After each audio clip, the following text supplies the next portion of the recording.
ఈ మధ్య మనుషులు చాలామంది భక్తులు టకటక చనిపోతున్నారు. ఎందుకో తెలుసా? యెషయా గ్రంథం 57వ అధ్యాయం 1వ వచనం చదవండి అయ్యా.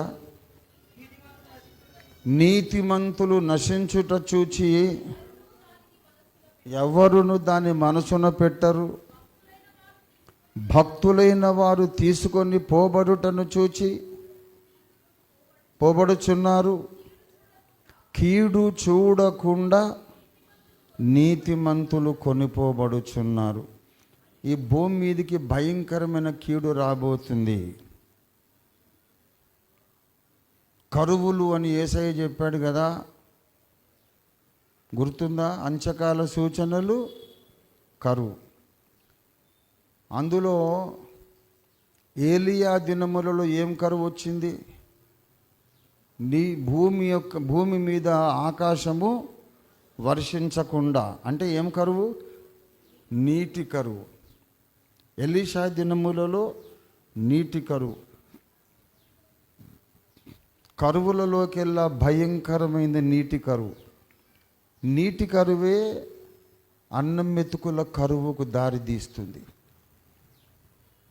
రేపు రాబోతున్న దినాల్లో ఉదయం లేవగానే కుళాయిలో నీళ్లు రావు. ఏం చేస్తారు? కాలకృత్యాలకు వెళ్ళాలి, స్నానాలు చేయాలి. ఏం చేస్తారు?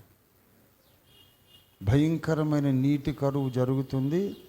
ఆ కరువు సమయంలో నీళ్ల కోసం ఒకళ్ళ మీద ఒకళ్ళు పడి యుద్ధాలు చేసుకుంటారు. నీళ్లు ఉండదు, అన్నం ఉండదు.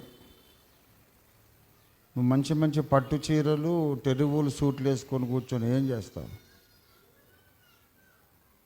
అప్పుడు అనుకుంటావు, ఈ దినాలు చూడకముందు దేవుడు నన్ను తీసుకుపోయి ఉంటే బాగుండు అని అప్పుడు అనుకుంటావు. అలాగ అనుకోకముందే నీతిమంతులను, భక్తులను దేవుడు ఇప్పుడు తీసుకెళ్ళిపోతా ఉన్నాడు. బిడ్డ, నువ్వు వచ్చేసాయి. చెడ్డ రోజులు రాబోతున్నాయి, దుర్దినాలు రాబోతున్నాయి, అపాయకరమైన దినాలు రాబోతున్నాయి. నువ్వు బ్రతకలేవు, నువ్వు చూడలేవు ఆ భయంకరమైన దినాలు.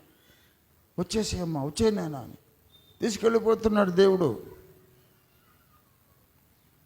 భయంకరమైన దినాలు రాబోతున్నాయి.